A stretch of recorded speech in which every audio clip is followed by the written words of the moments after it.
नमस्कार, सुप्रभात। स्वागत है एक बार पुनः आप सभी का सब रंग कार्यक्रम में। मित्रों, हमने बचपन में स्कूल में त्रिकोण, षटकोण, अष्टकोण आदि आदि अनेक कोणों के बारे में पढ़ाई की। लेकिन एक कोण बहुत महत्वपूर्ण है जिसकी चर्चा जीवन में होना बहुत ज़रूरी है, और वो कोण है दृष्टिकोण। क्योंकि दृष्टिकोण ही हमारी जीवन की दशा और दिशा निर्धारित करता है। हम जीवन के प्रति कैसा नजरिया रखते हैं, व्यक्ति के प्रति, वस्तुओं के प्रति या फिर परिस्थितियों के प्रति हम किस नजरिए के साथ चलते हैं, वो हमारे जीवन में या तो हमें शिखर की ओर ले जाता है या फिर जीवन को निराश करते हुए रसातल की ओर हमें धकेल देता है। इसलिए मित्रों, जीवन में कैसी भी बात हो, कैसी भी स्थिति परिस्थिति हो, हम अपने दृष्टिकोण पर ज़रूर कार्य करें। और आज के सुवाक्य में इसी दृष्टिकोण पर सुंदर चर्चा हो रही है। आइए सुनते हैं। ओम शांति। सुप्रसिद्ध कवि श्री मैथिली शरण गुप्त जी ने कहा है कि अवसर तेरे सामने खड़ा है, फिर भी तू चुपचाप पड़ा है। तेरा कर्म क्षेत्र बड़ा है, पल पल है अनमोल। अरे भारत, उठ आंखें खोल। अक्सर देखा गया है कि इंसान अपने जीवन की छोटी छोटी बातों में, रोज की उलझनों में अपना बहुत सारा समय व शक्ति व्यर्थ गवा देता है। वह भूल जाता है कि इतने बड़े सृष्टि रंगमंच के समक्ष ये तो मात्र कुछ सीन है, कुछ लम्हे हैं। यदि बेहद के दृष्टिकोण से देखें तो विश्व की इतनी बड़ी जनसंख्या के सामने, हमारी इतनी बड़ी जिंदगी के सामने इनकी अहमियत कुछ भी नहीं है। तो जब भी जिंदगी में आपके सामने कोई बड़ी बात आए तो विश्व के ग्लोब को अपने सामने रख लेना। आपकी बड़ी बात खुद ब खुद छोटी हो जाएगी। ओम शांति। मित्रों, कहते हैं कि यदि किसी की दृष्टि खराब हो तो फिर भी उसका इलाज किया जा सकता है, संभव है। लेकिन यदि किसी का दृष्टिकोण ही खराब हो तो उसका इलाज करना असंभव सा हो जाता है। इसीलिए इस पर बहुत कार्य हम ज़रूर करें, क्योंकि दृष्टिकोण का सही होना, पॉजिटिव होना, सकारात्मक होना बहुत ज़रूरी है। वो कहते हैं ना कि किसी ने चांद में भी दाग देख लिया और किसी ने कीचड़ में भी कमल देख लिया। नज़रिए का ही तो अंतर है। इसलिए कहते हैं कि नज़र को बदलो ताकि नज़ारे बदल जाएं। हम अपनी इस दृष्टिकोण को ज़रूर परिवर्तित करने का लक्ष्य रखें मित्रों, ताकि हम हर चीज़ में अच्छाइयाँ देखते हुए आगे से आगे बढ़ सकें। और आइए इसी के साथ आगे बढ़ते हैं अपने अगले सेगमेंट की ओर, जहां एक नए डाइट के बारे में भवानी स्वामीनाथन जी आज हमें बता रही हैं। ओम शांति। आज की इस कड़ी में हम जानते हैं वीगन डाइट के बारे में। वेजिटेरियन, नॉन वेजिटेरियन, ये सारे डाइट तो हमने बहुत सुने थे। अब वीगन डाइट काफ़ी पॉपुलर हो रहा है, मशहूर हो रहा है। तो वीगन डाइट है क्या? वीगन डाइट एक्चुअल में प्लांट बेस्ड डाइट है, जहाँ पे एनिमल और एनिमल के प्रोडक्ट्स नहीं खाए जाते, यानी कि दूध, दही, पनीर, ये सारी चीज़ें हम नहीं लेते अपनी डाइट में। तो आप पूछेंगे, अब ये सारी चीज़ें अगर हम नहीं लेंगे तो हमें प्रोटीन कहाँ से मिलेगा? तो एक बात मैं आपको बता दूं, प्रोटीन उन लोगों के लिए ज़रूरत है जो अपनी ग्रोइंग स्टेज में है। तो 30-35 साल के बाद में हम इतना कुछ हम ग्रो नहीं हो रहे होते, तो हमें उतने प्रोटीन की भी ज़रूरत नहीं पड़ती है, क्योंकि जब हम एक्स्ट्रा प्रोटीन या एक्सेस प्रोटीन खाते हैं तो वो फैट में कन्वर्ट होता है। तो अगर आपको वेट लॉस करना है या फिर आपको अपने लाइफस्टाइल डिजीज़ेस को रिवर्स करना है, यानी कि hypertension, thyroid, diabetes, heart problem, जितने भी ये सारी लाइफस्टाइल डिजीज़ेस हैं, इनको अगर रिवर्स करना है तो ज़रूर वीगन डाइट पे स्विच करें। वीगन डाइट मतलब जहाँ पे हम सिर्फ प्लांट बेस्ड फूड खाएंगे, जिसमें सब्जियाँ होंगी, फल होंगे और हर तरह की दालें होंगी, जहाँ पे हम मिल्क और मिल्क प्रोडक्ट्स बिल्कुल यूज़ नहीं करेंगे। उसका रीज़न ये है कि हम जो अभी कमर्शियल मिल्क यानी कि दूध पीते हैं, उसमें A1 प्रोटीन होता है जो हमारा पेट पूरी तरह से डाइजेस्ट नहीं कर पाता है, और इसकी वजह से वो अनडाइजेस्टेड फूड धीरे धीरे टॉक्सिन यानी कि जहरीला बनने लगता है और हमें बहुत सारी बीमारियां आने लगती है। तो अगर आपको अपना वेट लॉस करना है और इन सारे लाइफस्टाइल डिजीज़ को रिवर्स करना है तो वीगन डाइट पे ज़रूर स्विच करें। Thank you. ओम शांति। मित्रों, कई बार चीज़ें वैसी नहीं होती हैं जैसी दिखाई देती हैं।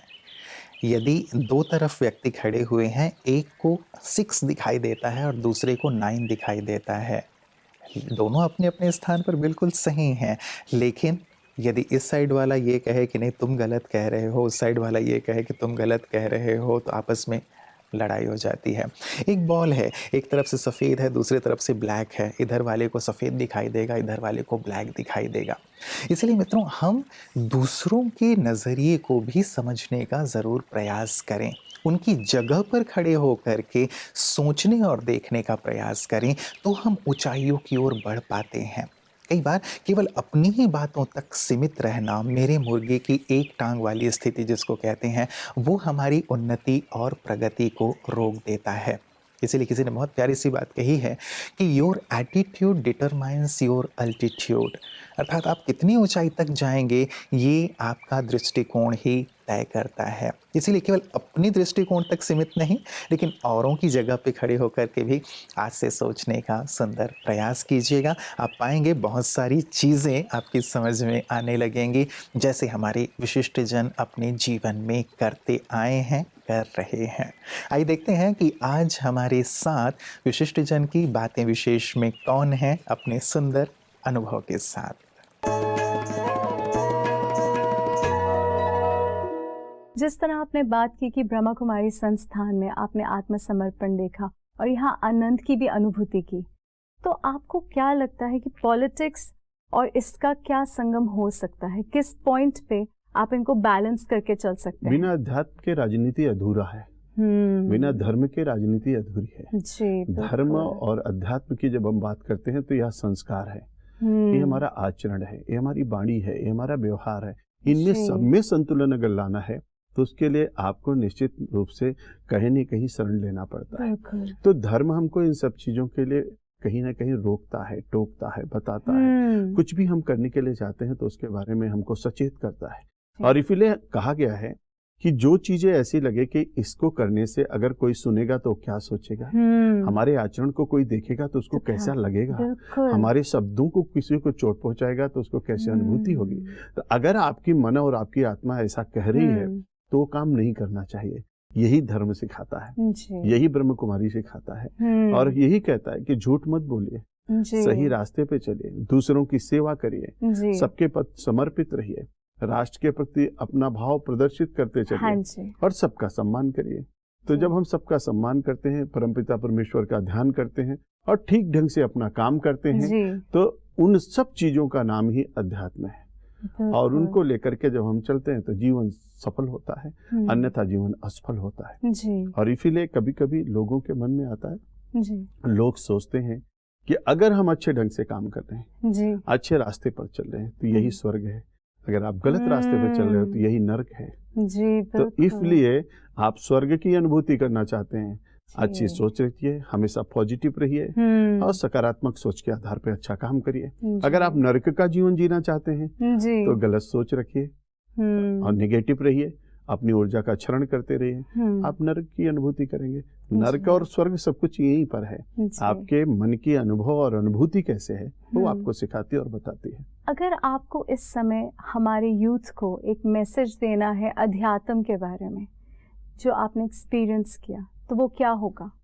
मेरी समझ से लगता है कि हर नौजवान को अपना काम करते हुए अपने बड़े बुजुर्गों का सम्मान करना चाहिए, गुरु का आदर करना चाहिए, ठीक ढंग से अपना काम करना चाहिए और परमपिता परमेश्वर का ध्यान करना चाहिए। इन चारों चीजों के समुच्चय के साथ इसमें से एक भी चीज छूटा तो जीवन सफल नहीं हो सकता। मित्रों, हर बात के सकारात्मक पहलू को देखने का एक सुंदर नज़रिया यदि विकसित कर लिया जाए तो सचमुच जीवन में हमारे आनंद को कोई भी नहीं छीन सकता। मान लीजिए मैं बीमार हो गया उस बीमारी में भी मैं क्या अच्छी बातें लेकर के बाहर आ सकता हूँ। मेरे सामने कोई विपरीत सिचुएशन आ गई, वहाँ से मैं क्या सीख करके आगे जा सकता हूँ। यदि ये एक नज़रिया गलत बातों में जो गलत दिखाई दे रही हैं, विपरीत बातें जो विपरीत दिखाई दे रही हैं, वहाँ से भी कुछ अच्छी बातें मैं लेकर के यदि निकल सकता हूँ, ऐसा अपना नज़रिया रख सकता हूँ, तो मेरा जीवन आनंद और सफलता से भरपूर रहेगा। और ये कैसे संभव हो सकता है? यही एक आध्यात्मिक नज़रिया, यही एक सुंदर चश्मा ब्रह्मा कुमारी संगठन हर एक को सौगात में प्रदान करता रहता है। आइए देखते हैं ब्रह्मा कुमारी इसकी इन्हीं सुंदर सेवाओं को पीस न्यूज़ हाइलाइट्स में।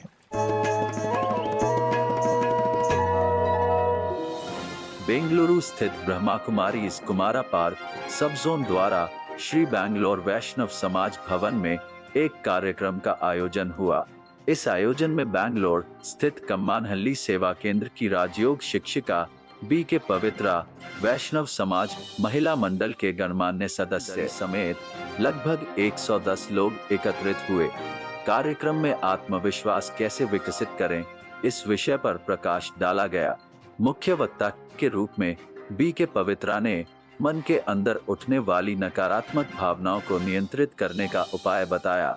साथ ही वैष्णव समाज महिला मंडल की अध्यक्ष श्रीमती विभा वालिया ने सभी उपस्थित महिलाओं को जीवन में आध्यात्मिकता को सम्मिलित करने के लिए प्रेरित किया।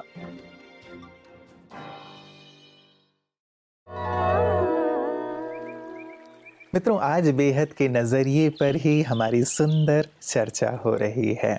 सचमुच इस पर ज़रूर कार्य कीजिएगा, थोड़ा सा एकांत में बैठकर। एक फादर अपने छोटे बच्चे को विलेज में ले गए ये दिखाने के लिए कि हम कितने अमीर हैं। जब 1 दिन, 2 दिन, 3 दिन वहाँ स्पेंड करके वो रिटर्न आ रहे थे, तो फादर ने अपने बच्चे से पूछा कि बेटा बताओ तुमने क्या देखा और क्या सीखा। बेटे ने कहा, पिताजी हम लोग कितने गरीब हैं। देखिए हमारे पास एक छोटा सा स्विमिंग पूल है और गांव वालों के पास कितना बड़ा सा स्विमिंग पूल है, बड़ा सा तालाब है। हमारे घर में हम छोटी छोटी 2-4 लाइटें लगाते हैं, लेकिन वहाँ तो मैंने देखा कि पूरे आसमान में कितनी सारी लाइटें चमक रही थी। सारी जो चमकते हुए टिमटिमाते हुए सितारे थे, उसे देखकर बच्चे ने यही सीखा। उसने कहा, पिताजी हमारे घर में तो 2-3 डॉगी हैं, लेकिन गांव में तो कितनी सारी डॉगीज़ थे, वो लोग हमसे कितने अमीर हैं। सचमुच नज़रिया ही तो है। पिताजी कुछ और दिखाने के लिए लेके गए थे, लेकिन बच्चे का नज़रिया कुछ और था, उसने वहाँ से कुछ और उठाया। लोग जिस नज़रिए से चीज़ों को देख रहे हैं, ज़रूरी नहीं है हम भी उसी नज़रिए से देखें। हम अपने नज़रिए को ऊंचे से ऊंचा कर सकते हैं, और जब ये नज़रिया ऊंचा होता है, हमारा जीवन ऊंचा होता चलता है, विचार ऊंचे होते चलते हैं, और हमारी राह भी आसान और ऊंची होती चलती है। तो इस पर ज़रूर आज विचार कीजिएगा और आगे से आगे बढ़ते चलिएगा। इन्हीं शुभकामनाओं के साथ नमस्कार, ओम शांति। जीवन के